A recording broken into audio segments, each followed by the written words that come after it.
రక్తం చుక్కలు చిందకుండా మనిషిని మానసికంగా హింసించి చంపే ప్రమాదకరమైన ఆయుధమే మాట.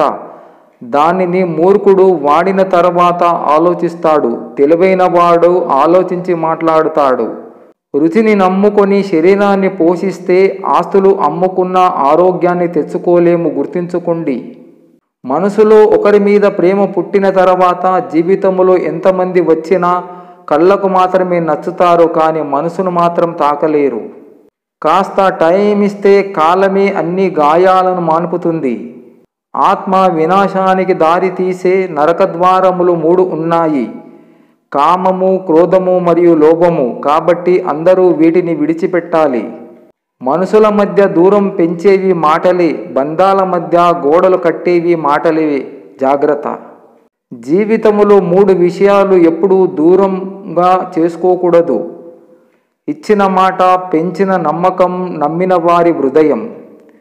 నీ తల్లి నిన్ను కన్నప్పుడు ఏడ్చి ఉండవచ్చు, కానీ నిన్ను కన్నందుకు ఏడ్చే పరిస్థితి ఎన్నడూ రాకూడదు. ఇంతకు ముందు డ్రామాలు, నాటకాలు ఆడేవారు ఊర్లోకి వచ్చి వేసి వెళ్ళిపోయేవారు, కానీ ఇప్పుడు జీవితంలోకి వచ్చి వెళ్తున్నారు.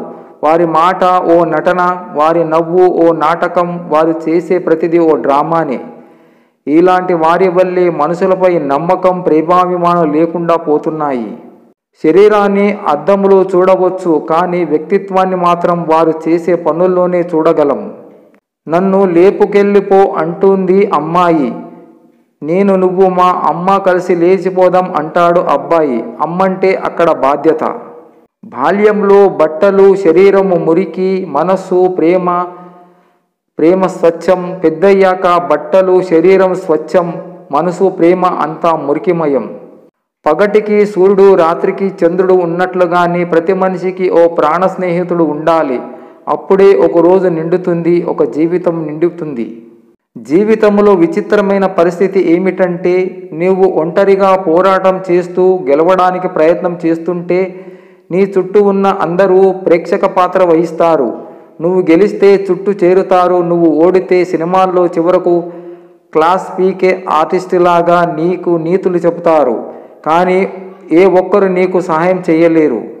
ఎదుగుతున్న వాడికి చెయ్యి అందించు, అప్పుడే నీ ఎదుగుదలకు ఇంకొకడు సహాయం చేస్తాడు. నిన్న గురించి భయపడేవాడు నేడు పోరాడలేడు, నేడు పోరాడలేని వాడు రేపు గెలవలేడు. గెలుపు కావాలనుకుంటే భయం వదిలేయాలి, భయం పోవాలంటే పోరాడి తీరాలి. భయపడుతూ చేసే పోరాటం ఓటమి పాలవుతుంది. భయం వదిలి పోరాడితే విజయమే నీ సొంతమవుతుంది. పువ్వులతో నిండి ఉన్న తోట ఎంత అందంగా ఉంటుందో, మంచి ఆలోచనతో ఉన్న మనసు అంతే అందంగా ఉంటుంది.